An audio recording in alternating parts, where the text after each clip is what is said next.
La ciudad cambia cuando cae la noche. Las cúpulas doradas de Mashhad siguen brillando y las altavoces continúan llamando a los fieles a la oración. Pero en las calles apartadas, las luces se debilitan y las sombras comienzan a extenderse entre los callejones como los hilos de una telaraña gigantesca. Yo camino despacio, observando cada automóvil que reduce la velocidad junto a la acera, porque una mujer como yo no puede permitirse bajar la guardia. Cada mirada puede ocultar una amenaza, cada palabra amable puede ser una trampa, y cada hombre puede creer que tiene algún derecho sobre mi cuerpo. No importa que tenga hambre, que en casa haya personas esperando mi regreso, o que la pobreza me haya empujado hasta estas calles después de cerrarme todas las demás puertas. Para ellos, yo ya no soy una mujer. Soy una mancha sobre la ciudad, una vergüenza con piernas, una criatura sucia que debe ocultarse para no incomodar a quienes se consideran puros. La telaraña comenzó a envolverme mucho antes de esta noche, cuando la necesidad me cerró el paso, cuando la moral me puso un nombre que no elegí y cuando la sociedad decidió que si aparecía muerta en una cuneta, nadie tendría demasiadas razones para llorarme. Entonces apareció él. Se detuvo a pocos metros y me observó con la serenidad de quien no teme ser descubierto. Tenía barba, ropa sencilla y el aspecto agotado de cualquier trabajador que regresa a casa después de una jornada larga. No había garras en sus manos, ni colmillos en su boca. No había nada en su rostro que anunciara a la bestia. Y esa era precisamente la primera hebra de su red, su normalidad aparente. Los monstruos más peligrosos no viven siempre escondidos en cuevas. Algunos levantan paredes, abrazan a sus hijos y se arrodillan para rezar con las mismas manos con las que después exprimen la vida de una mujer. Este monstruo en particular hablaba con tranquilidad. Me ofreció dinero y aseguró que vivía cerca. No necesitó insistir demasiado, pues sabía que la necesidad es una fuerza capaz de empujar a cualquier presa hasta el centro de la mismísima telaraña. Y entonces subí con él. Mientras avanzábamos, las calles conocidas quedaron atrás y sentí que la ciudad entera comenzó a cerrarse a nuestro alrededor. Los edificios se levantaron como barrotes. Las ventanas oscuras parecían ojos que han decidido no mirar, y el murmullo lejano de las oraciones se mezclaba con el ruido del motor de su carro. Yo lo sabía. Sabía que estaba yendo a una trampa. Podría gritar, pero siempre supe que nadie acudiría a salvarme, sino más bien a juzgarme. Antes de preguntar quién intentó hacerme daño, querrían saber qué estaba haciendo allí. ¿Por qué subía a su vehículo? ¿O qué clase de mujer acepta acompañar a un desconocido por dinero?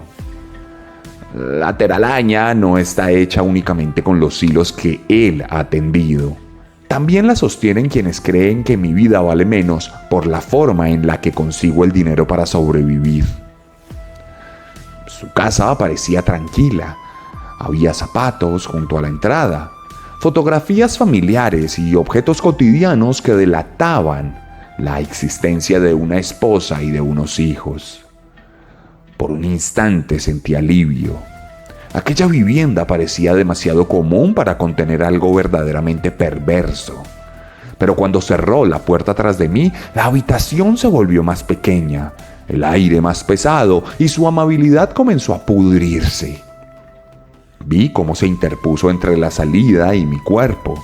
Vi cómo apretó los dientes y cómo sus ojos dejaron de contemplarme como una mujer para comenzar a calcularme como un pedazo de carne.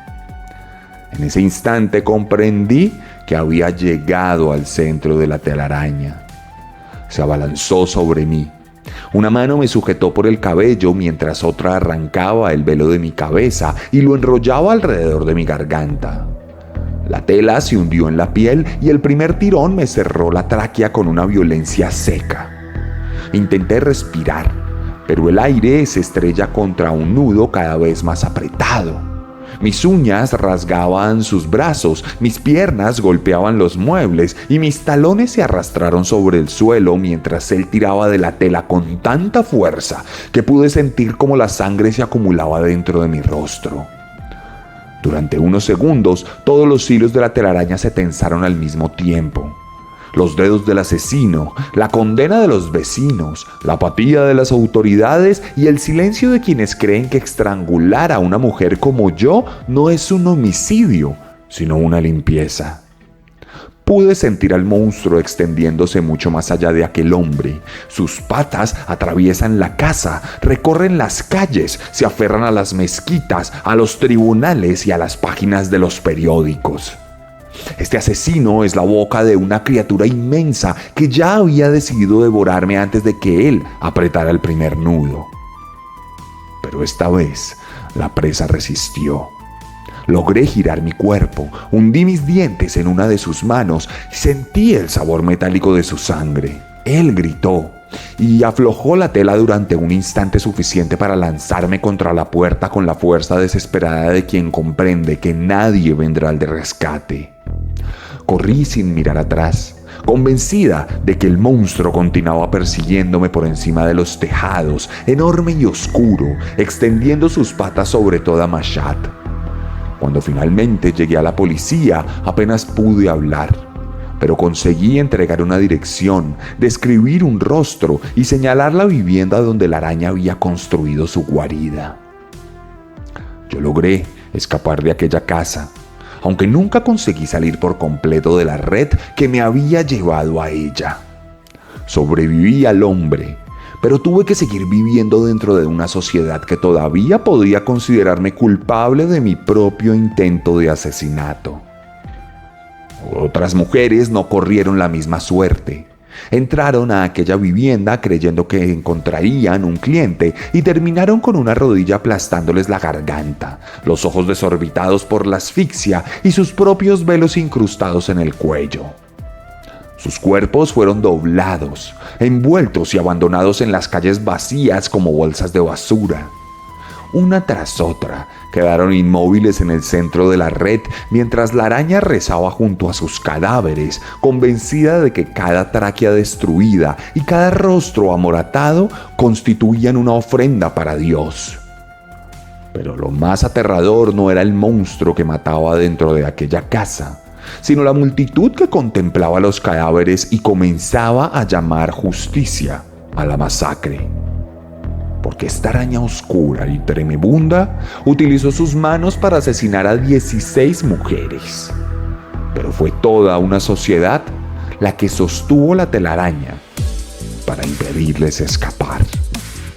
Bienvenidos y bienvenidas a una nueva entrega de Serialmente, un podcast con contenido muy gráfico.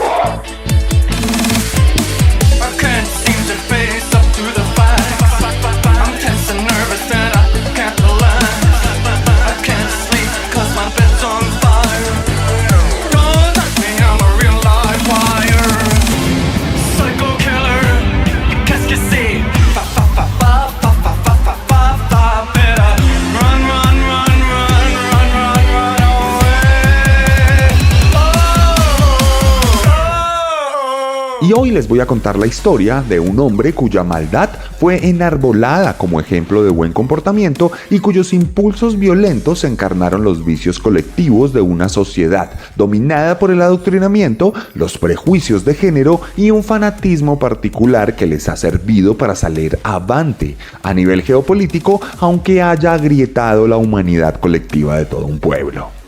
Hoy les voy a hablar de un hombre cuyos homicidios perpetrados no generaron indignación, sino admiración. Hoy les voy a contar la historia de un feminicida serial que ilustró de manera perfecta el contexto estructural de la violencia de género. Hoy les voy a contar la historia de Said Hanai, el asesino araña.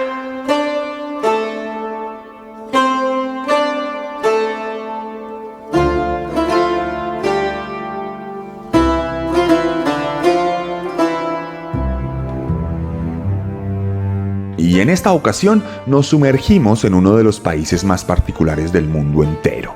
Una nación que ha sabido ser protagonista de las noticias del mundo por haber vencido recientemente a los Estados Unidos en una guerra que se saldó con una victoria política histórica. Nos adentramos en la República Islámica de Irán, la sede más fortificada del chiismo, herencia directa del Imperio Persa y tierra de los elefantes con armaduras, los inmortales con sus lanzas y uno de los más grandes rivales del Imperio Romano. El 1 de abril de 1979, luego de una fulminante revuelta popular, Irán comenzó a ser gobernada por líderes religiosos musulmanes y desde entonces todo cambió para todos los ciudadanos y en especial para las mujeres. Desde entonces, varias leyes se fundamentan en creencias religiosas y muchos de sus derechos humanos brillan por su ausencia. Se prohíben las protestas, como ocurrió a principio de este año cuando fueron reprimidos y asesinados por miles, aun cuando eran pacíficas. Se encarcelan opositores y también se prohíbe la libertad de culto. Décadas de régimen han sabido moldear las creencias colectivas del pueblo iraní y hoy en día podemos encontrar discursos cargados de odio y segregación originados en viejas disputas políticas y militares, tales como la guerra contra Irak en el 88. En esa nación llena de matices, mitos y leyendas, nació Said Hanai en 1962, cuando el país todavía tenía un shah que lo gobernaba y no se había entregado a las leyes islámicas más recalcitrantes, aunque sí estaba entregado a los poderes occidentales. Said fue el segundo hijo de 3, de una familia humilde de clase trabajadora y creencias musulmanas tremendamente arraigadas. Su madre era una mujer muy dura con él y sus 2 hermanos, a quienes golpeaba con fuerza en cada ocasión que tuvieran fallas, tal como lo hacían la mayoría de los padres iraníes por la época. Una muestra de autoridad que era bien vista socialmente y que dejó de ocurrir cuando la madre envejeció y se hizo más débil que sus hijos, quienes desde entonces recordaban con humor las tundas recibidas y se bromeaban con su progenitora por el hecho de que ya no podía castigarlos más.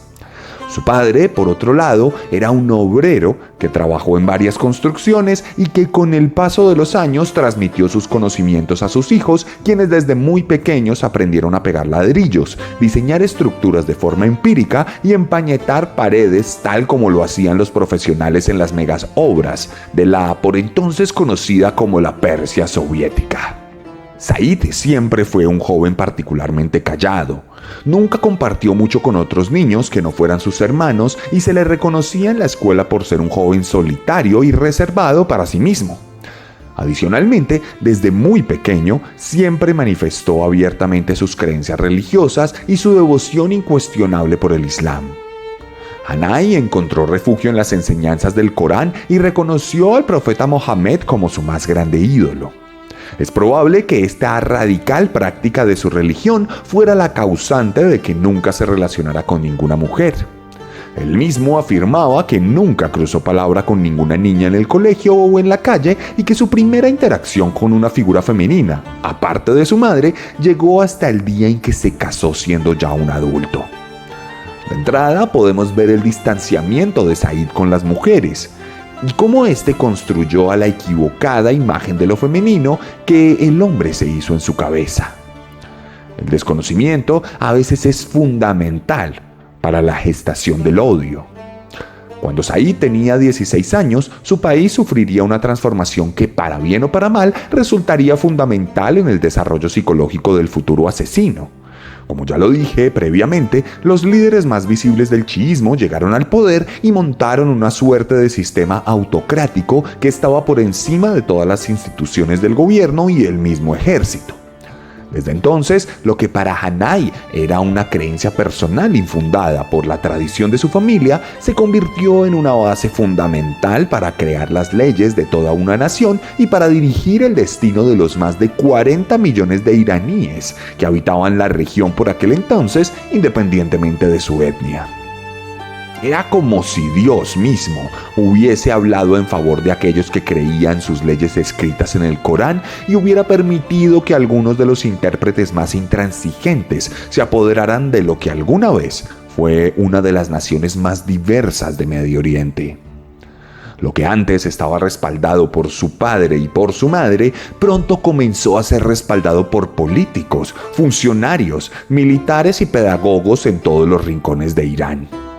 A los ojos de Said era incuestionable que estaba del lado correcto de la historia.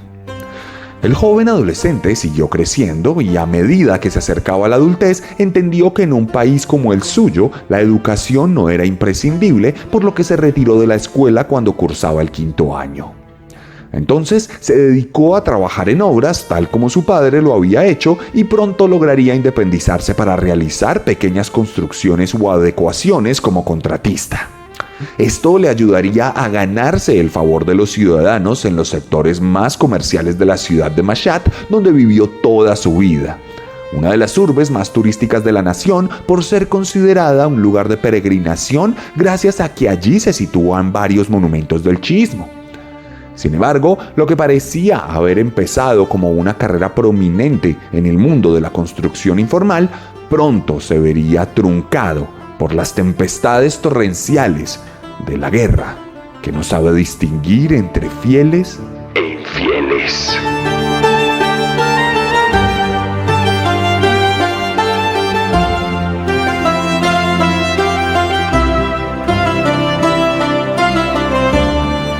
It was in the early hours of this morning that Iraqi tanks ground across the border into Iran. The Iraqis' declared aim is to control the Shatt al-Arab waterway, up which ships sail to the Iraqi port of Basra. And this evening they claim to have surrounded the refinery town of Abadan and its port of Khorramshahr. That was the prime objective of the Iraqis today, but their planes bombed several other military targets in Iran, and the Iranians retaliated with air attacks on Baghdad, apparently causing widespread damage and casualties. Iraqi TV today showed pictures of what purported to be missile attacks on Iran. The weapon was a Soviet-made battlefield rocket known to NATO as Scud. It's thought to have an inertial guidance system with radio command for the early stages of flight. It's 35 feet long, the height of a house, and delivers a high explosive warhead over a distance of 150 miles. The Russians have some with nuclear warheads, but wouldn't give them to the Iraqis, who are still years away from developing their own atomic bomb. With Iran's forces run down under the Ayatollah, Iraq has double the number of soldiers, and probably double the number of usable tanks, with many more warplanes too.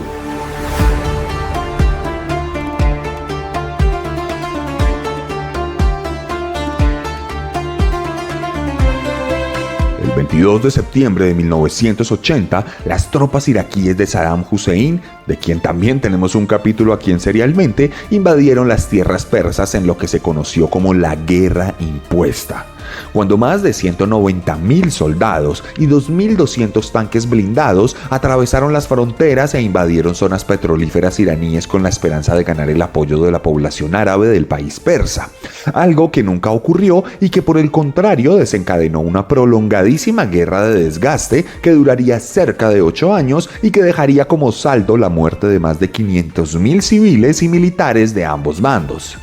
La crudeza del enfrentamiento recordó a la Primera Guerra Mundial por la utilización de trincheras estáticas, alambradas mortales y la utilización de armas químicas, muy a pesar de que para estas alturas ya estaba abiertamente prohibido por todos los estatutos internacionales. Saddam Hussein, digno protagonista de Serialmente, violó sistemáticamente varias leyes de la guerra en afán de compensar la disparidad demográfica de ambos países, algo que nunca fue denunciado ni castigado por la comunidad internacional encabezada por Estados Unidos, quien veía con buenos ojos la caída del régimen iraní. 8 años en los que los hombres se machacaron en la tierra de nadie. Los gases formaban espesas nubes de niebla mortal, las balas nunca dejaban de surcar los terrenos destruidos por los incontables obuses que cayeron durante estos años y que desataron a cientos de miles de jóvenes que nunca más volvieron a casa o que, si tuvieron la suerte, regresaron a sus familias con reminiscencias de lo que alguna vez fueron, incapaces de trabajar por cuenta de la neurosis de guerra o la pérdida de algún miembro en alguna explosión. Ese fue el escenario que vivió Said Hanai durante buena parte de su juventud, pues cuando inició la guerra no dudó ni un segundo en presentarse como voluntario para defender lo que él consideraba como el orden correcto de las cosas y un sistema de poder que determinaba la bondad y la justicia en su familia, su círculo de amigos, su nación y el mundo entero. En medio de esta desatada de violencia, Said hizo parte de encarnizadas refriegas que dejaron como saldo la muerte de otros jóvenes como él. Pudo ver de primera mano la visita de la muerte al interior de sus huestes y probó el sabor del veneno que deja el dolor de la partida de sus hermanos en armas. También experimentó la inefable sensación de poder incandescente a la hora de exterminar la vida de los rivales y se maravilló con la ilusión de inmortalidad ofrecida por cuenta del hecho de sobrevivir una de las carnicerías más atroces vistas en el Golfo Pérsico. La guerra terminaría por deshumanizar al asesino araña.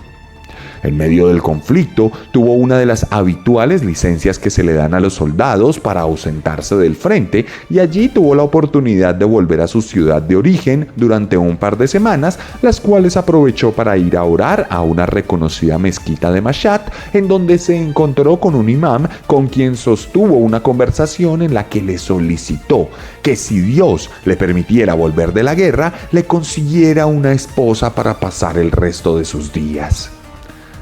No sabemos si fue por la crianza cultural o si fue porque sencillamente estamos hablando de un misógino grotesco, pero Said Hanai describe la búsqueda de su esposa como un proceso mercantil igual al que se lleva a cabo cuando entras a una tienda a comprar un carro o ropa.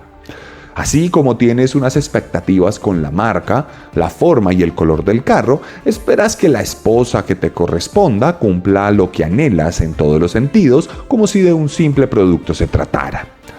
El caso es que Hanai volvió al frente de batalla y soportó estoicamente los vejámenes del conflicto para regresar ileso a casa en 1988, cuando las partes lograron una suerte de acuerdo que finalizó con la guerra en tablas, muy a pesar de que ambos bandos se autoproclamaron como vencedores. No obstante, la Irán que había conocido Said no sería la misma a su regreso.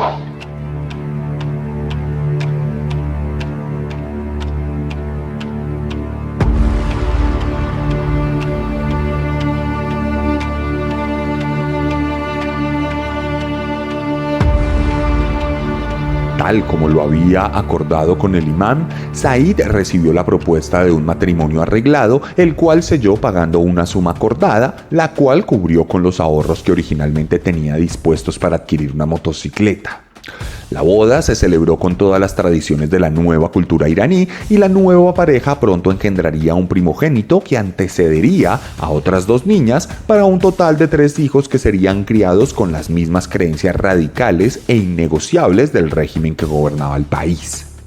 Todo parecía ir perfectamente para Said. Su esposa era mucho mejor de lo que él esperaba.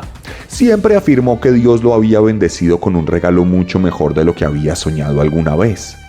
Ella era tal como se la había prometido sus padres en el marco de su crianza. Era sumisa, servicial y abnegada.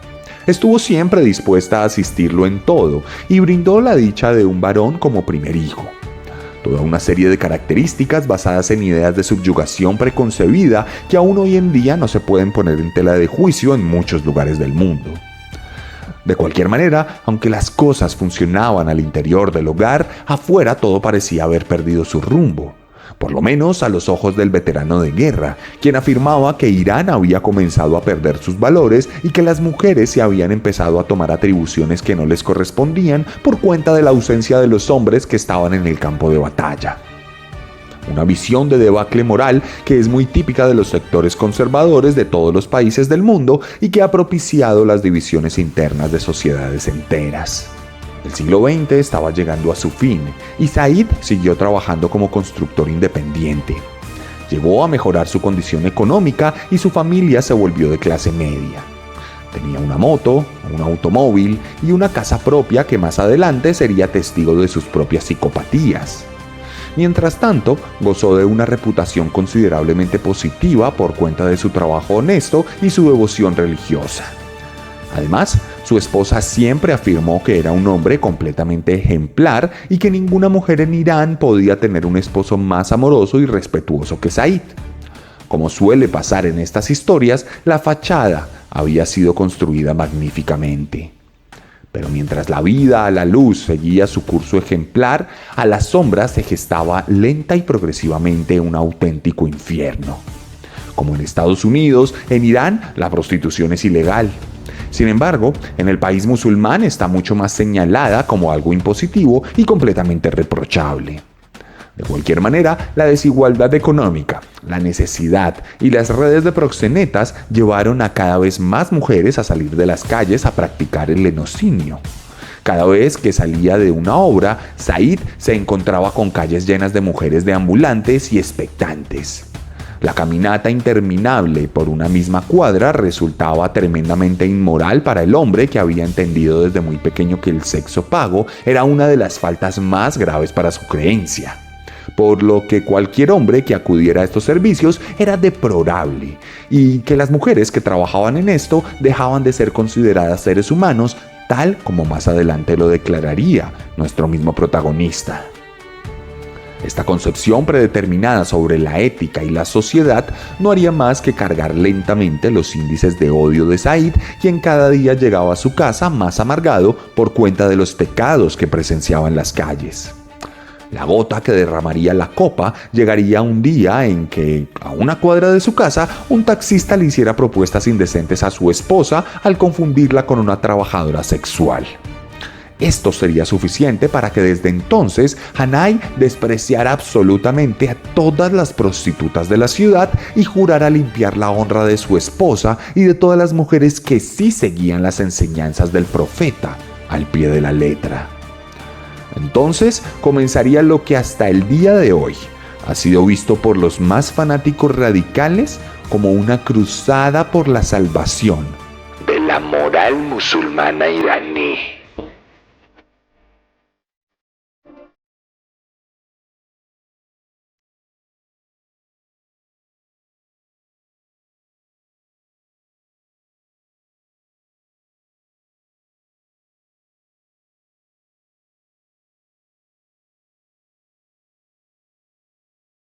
El 7 de agosto del año 2000, la paciencia de Said Hanai llegó a su límite y decidida entonces darle inicio a su lucha personal contra las malas prácticas de la sociedad inmoral que le rodeaba. Afsaneh Karimpur tenía 30 años.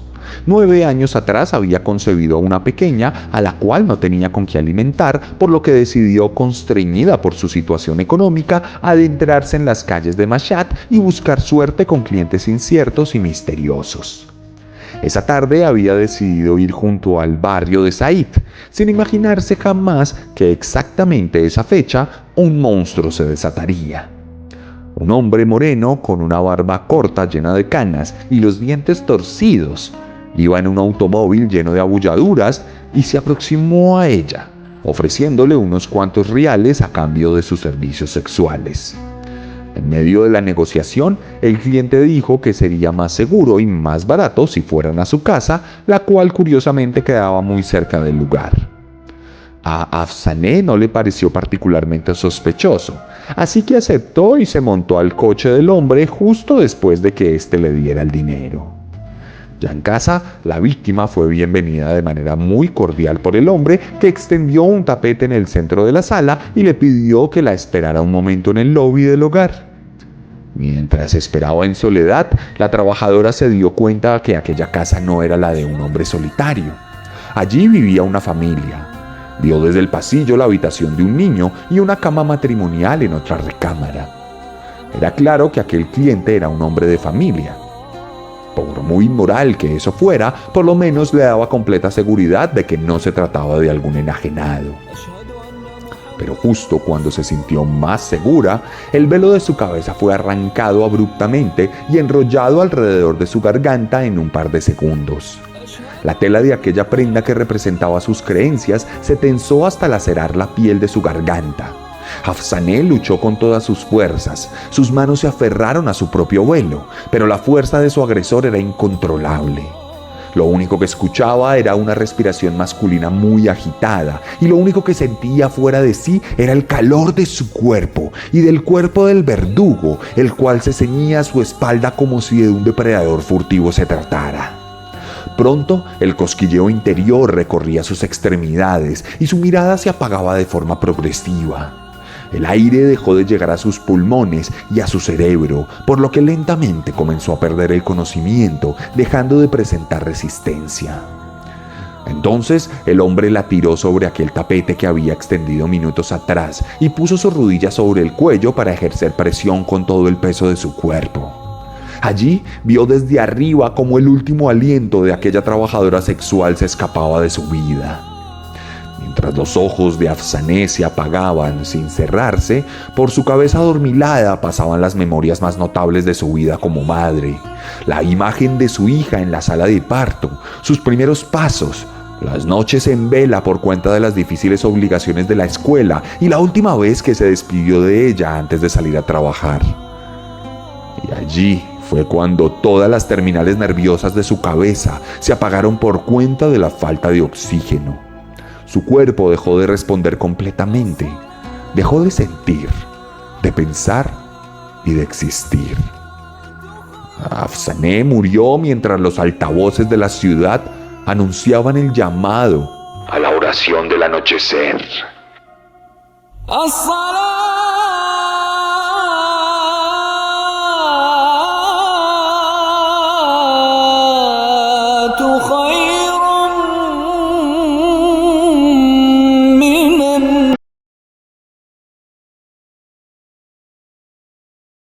Said Hanai había consumado su primer asesinato.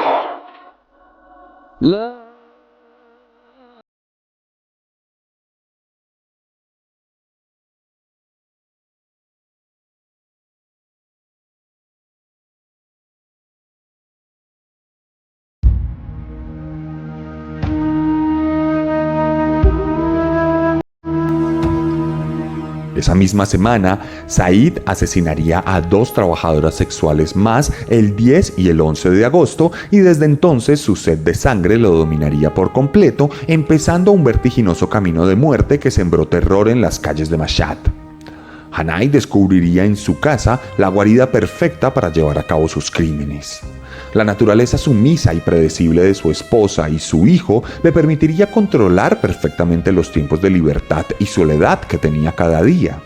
La pareja de Said recogía a su hijo todas las tardes en el colegio y se lo llevaba a la casa de su padre, muy lejos del hogar familiar.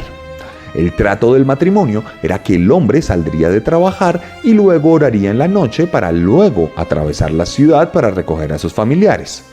Esto le permitía una ventana de unas 5 horas de soledad, las cuales utilizaba para acechar a sus víctimas, llevarlas a su casa, asesinarlas y luego deshacerse de sus cuerpos en cualquier calle aledaña del barrio. Incluso en muchas ocasiones, Hanai se permitió realizar su oración con el cuerpo de alguna de sus víctimas a su lado, como si su labor de muerte no fuera excluyente con su papel como fiel seguidor de la religión que gobernaba su patria. Para 2001, el camino de muerte ya se había extendido de forma descontrolada. Para abril de ese mismo año, 8 mujeres habían aparecido estranguladas en las calles solitarias o parques alejados del tráfico. Todas tenían en común un modus operandi y un patrón determinado. Todas trabajaban como prostitutas. Todas habían desaparecido en el marco de sus actividades laborales y la mayoría había sido encontrada con estupefacientes en su sangre o en sus ropajes. Naturalmente, esto llamó la atención de la prensa y pronto los asesinatos comenzaron a llenar las portadas de los periódicos más representativos de la región. Said Hanai comenzó a ser llamado entonces el asesino araña, puesto que se esgrimió la acertada teoría de que arrastraba a sus víctimas a su hogar donde las atacaba de la misma forma en que una araña atraía a sus presas a su telaraña para luego comerlas sin conmensuración alguna. Los asesinatos continuaron en el transcurso de la primera mitad de 2001 y la atención de la policía también fue captada por el psicópata, por lo que comenzaron a hacerse investigaciones. Eso sí, muy lentamente y con cierta apatía, teniendo en cuenta que las víctimas eran mujeres indeseables para el régimen. Y es que cuando se empezó a hablar de los homicidios, lo cierto es que Said Hanai despertaría las opiniones más grotescas que una sociedad puede suscitar, porque el asesino araña comenzó a ser visto como una suerte de héroe local que limpiaba las calles e imprimía miedo en los corazones de las trabajadoras sexuales que ahora se lo pensaban 2 veces antes de salir a laburar y que eran medio objetivo militar de los sectores más conservadores y radicales de la sociedad iraní. Los diarios más fanáticos plantearon la disyuntiva sobre si el malo era el asesino o las mujeres inmorales. Los vecinos del sector se alegraron de que cada vez hubiera menos prostitutas, y la araña se convirtió en una leyenda justiciera como en las películas de superhéroes. Sin embargo, nada de esto borraba el hecho de que lo que estaba ocurriendo no era más que el vil asesinato de mujeres inocentes que no habían hecho ningún daño a nadie y que solo buscaban sobrevivir en la hostilidad de una sociedad retrógrada y machista. Afortunadamente, las autoridades entendían la naturaleza siniestra de los homicidios y sabían que no podían permitir que unas manifestaciones de violencia tan crudas se replicaran por cuenta de fanáticos ávidos por imitar al nuevo héroe de las masas. Por otro lado, es pertinente aclarar que esta actitud de odio y celebración no era propia de toda la población iraní, pues también se levantaron voces de protesta en ciudadanos más decentes que exigían justicia para los homicidios, aún en medio del caldeado ambiente que se había generado. La maldad, entonces, supo convertirse en un tema de debate social.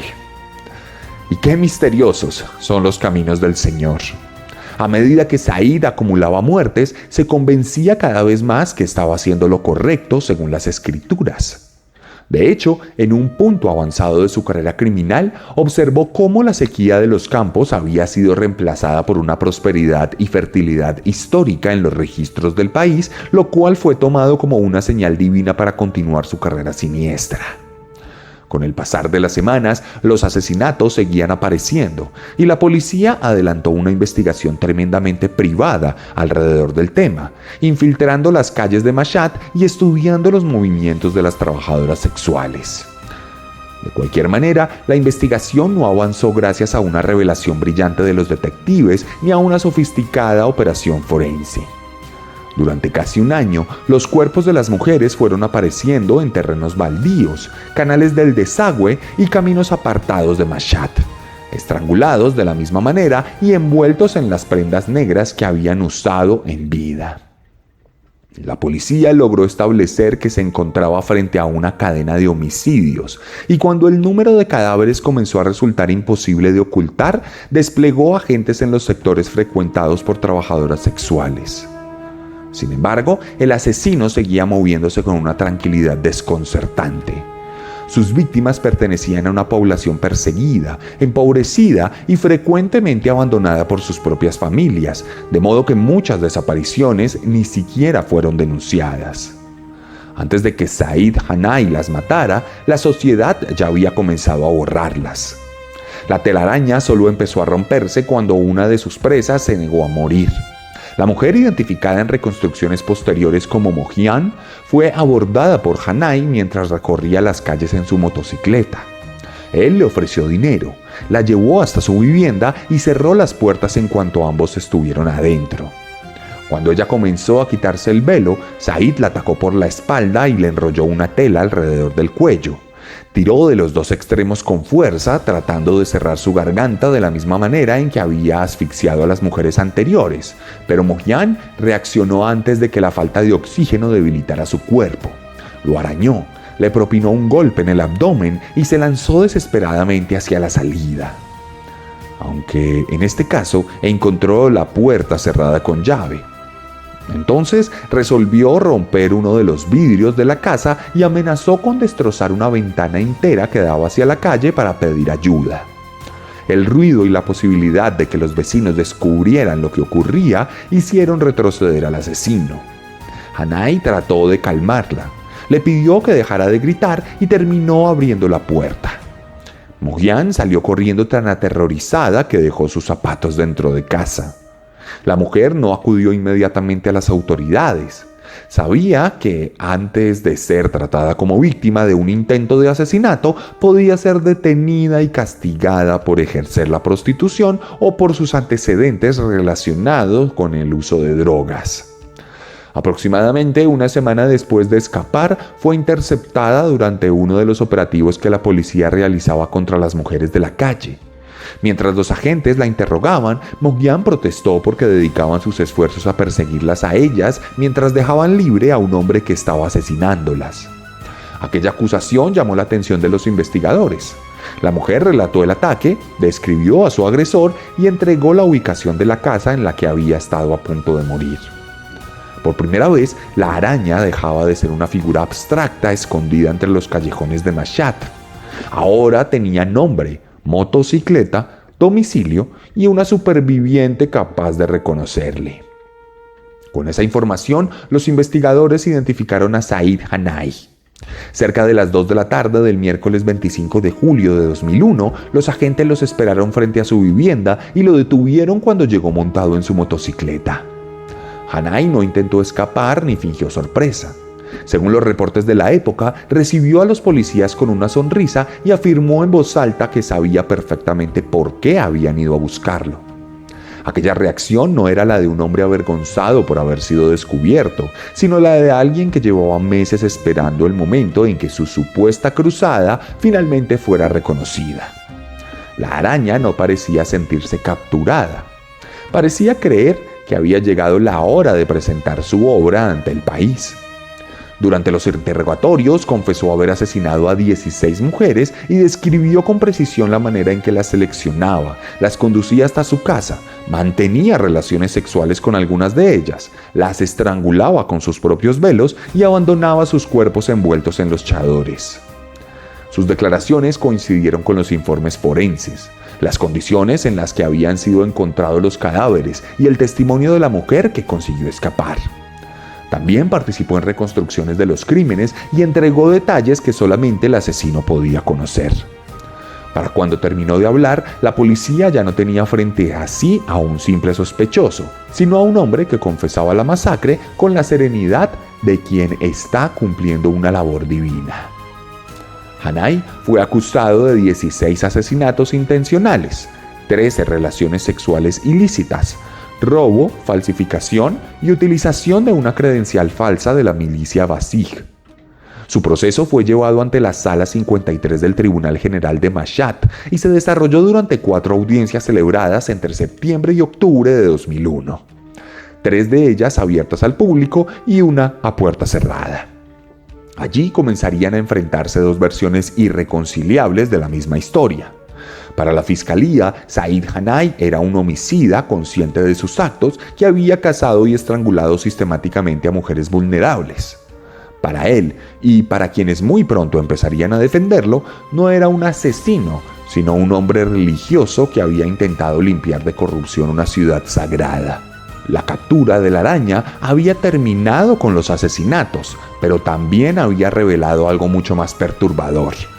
Fuera de su casa existía una telaraña inmensamente grande, formada por abogados, fanáticos, familiares y ciudadanos dispuestos a convertir la masacre de unas mujeres en una misión encomendada por Dios. En este contexto, varios abogados se ofrecieron voluntariamente para defender a Said Hanai, por lo que logró un bufete de profesionales a sus servicios que esgrimieron argumentos anacrónicos para eximirlo de toda culpa. Afuera, la prensa conservadora hacía lo suyo, presentándolo como un auténtico héroe. Y cubriendo la sesión del juicio con varias cámaras de televisión al mejor estilo de Ted Bundy. Su familia concedió entrevistas en las que defendía al hombre, aún aceptando que los asesinatos habían sido obra de su mano, y su hijo aseguraba que muchos conocidos habían declarado que continuarían la obra de su padre en caso de que se le declarara culpable. Incluso grupos extremistas de milicianos anunciaron desde la clandestinidad que la obra del asesino araña no era más que la palabra de Dios convertida en acciones justas y necesarias, por lo que se encargarían de multiplicar los ataques contra las mujeres sin moral para limpiar nuevamente a la sociedad iraní.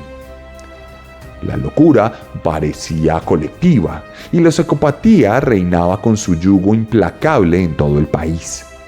No obstante, la cordura nunca abandonó al juez del caso y aunque los leguleyos intentaron defender a Said utilizando el argumento de desperdicio de sangre, una especie de ley iraní en la que un ciudadano tiene derecho a matar a otro si éste no es digno de vivir, lo cierto es que el único que no merecía vivir era el mismísimo Hanai, quien fue condenado a morir en la horca ante la mirada estupefacta de su fanaticada y su familia.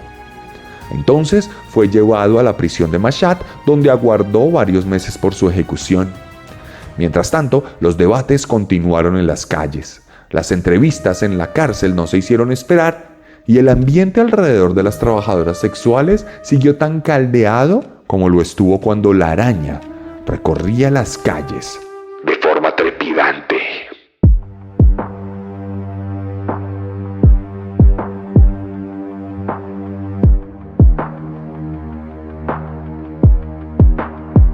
El 8 de abril de 2002, Said Hanai fue sacado de su celda de máxima seguridad en la prisión. Hasta ese mismísimo día estuvo convencido de que algún dirigente del régimen que tanto apoyó y que defendió en la guerra contra Irak vendría directamente a la penitenciaría a absolverlo por sus crímenes y a exaltarlo por ser un activista antiprostitución, tal como él mismo se autodenominaba. Mientras caminaba lentamente hacia el patíbulo privado de la cárcel, pensaba en que le gustaría donar sus órganos cuando muriera, de manera que con sus restos prestaría un servicio más a su amada nación y a su pueblo de ascendencia persa. Cuando abrieron las últimas rejas, pudo ver al fondo una cuerda marrón que contrastaba con el cielo azul que se levantaba en aquella madrugada. Esta vez solo había una cámara solitaria que iba a registrar su muerte. Sus esposas nunca le fueron retiradas y fue asistido para subir al antiguo mecanismo de ejecución que tanto ha utilizado este país islámico. Cuando la soga le fue puesta alrededor de su cuello, un escalofrío prolongado atravesó su cuerpo y pudo sentirse tal como se sintieron las 16 víctimas que se cobró a lo largo de su cruzada personal contra la inmoralidad. En cuanto la orden fue dada, el propio peso de su cuerpo comenzó a asfixiarlo, y la vulnerabilidad de la que alguna vez se aprovechó, ahora se hizo insoportable en carne propia. Sus ojos se cerraron lentamente, su lengua comenzó a hincharse, y los vasos de sangre alrededor de su garganta se estallaron para producir hematomas que configuraron la firma final de su muerte. El emisario del régimen nunca fue enviado para salvar al asesino araña.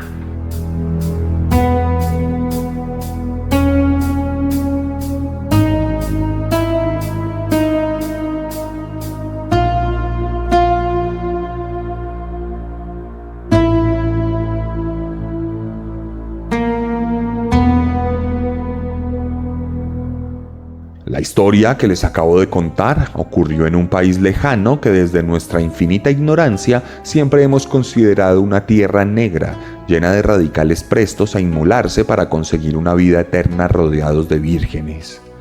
Irán está lejos de ser eso.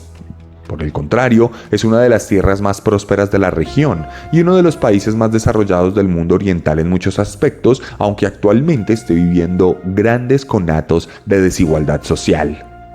Es probable que muchos iraníes tengan una mejor calidad de vida que nosotros aquí en Latinoamérica, y de seguro nosotros también les resultamos extraños y subdesarrollados.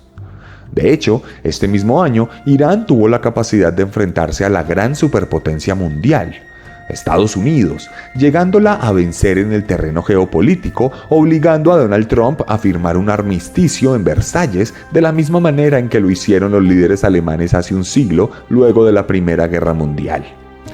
Por otro lado, en Afganistán, la barbarie de la ocupación fue reemplazada por la barbarie de la radicalidad religiosa y misógina, que ha instaurado nuevas leyes que promulgan la subyugación de la mujer, la legalización de su maltrato y la reducción de sus libertades en un estado que parece distópico, pero que a nivel retórico no dista mucho de los discursos de sometimiento que tan recientemente se han vuelto populares por nuestras tierras y en nuestro hemisferio.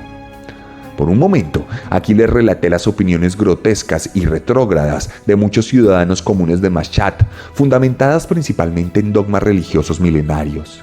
El Islam en sí mismo no es malo, como tampoco lo es ninguna religión del mundo. La fe es un tema poderoso que puede sacar lo mejor de nosotros y creo que las enseñanzas positivas del Corán o de la Biblia han servido para salvar a muchas personas en la oscuridad.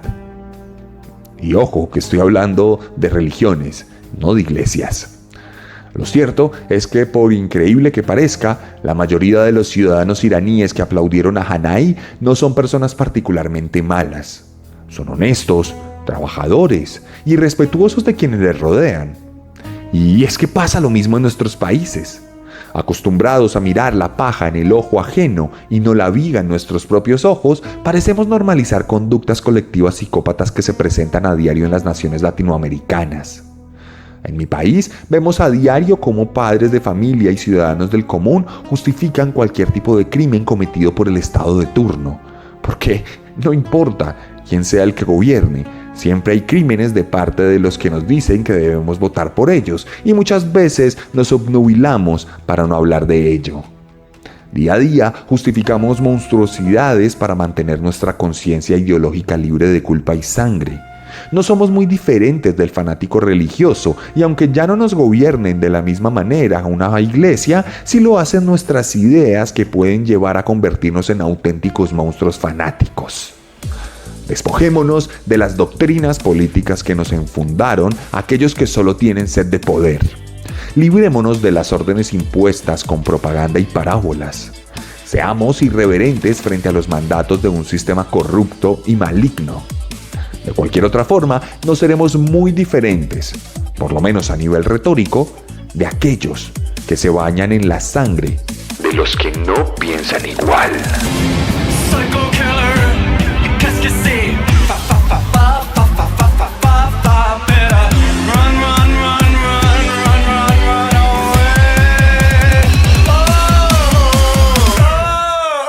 Y esta fue la historia de Said Hanai aquí en Serialmente. Si te gustó este episodio, deja tu comentario y dinos qué te pareció. Síguenos en todas nuestras redes y califícanos para seguir posicionándonos como el mejor podcast de asesinos seriales de Colombia. Recuerda que la mejor manera de apoyarnos es leyendo cualquiera de mis libros, comprando cualquiera de mis juegos o llevándote merch de nuestro podcast, pues así permites que sigamos dedicándonos a producir este contenido para que lo disfrutes gratuitamente en cada episodio. En ese orden, recuerda que estaremos en la Feria del Libro de Bucaramanga y en la Fiesta del Libro de Medellín en agosto y septiembre respectivamente para que te puedas llevar todas mis obras firmadas. No siendo más, nos vemos la próxima semana con un nuevo monstruo. Porque recuerda que siempre podemos ser peores. Psycho Killer, qu'est-ce que c'est?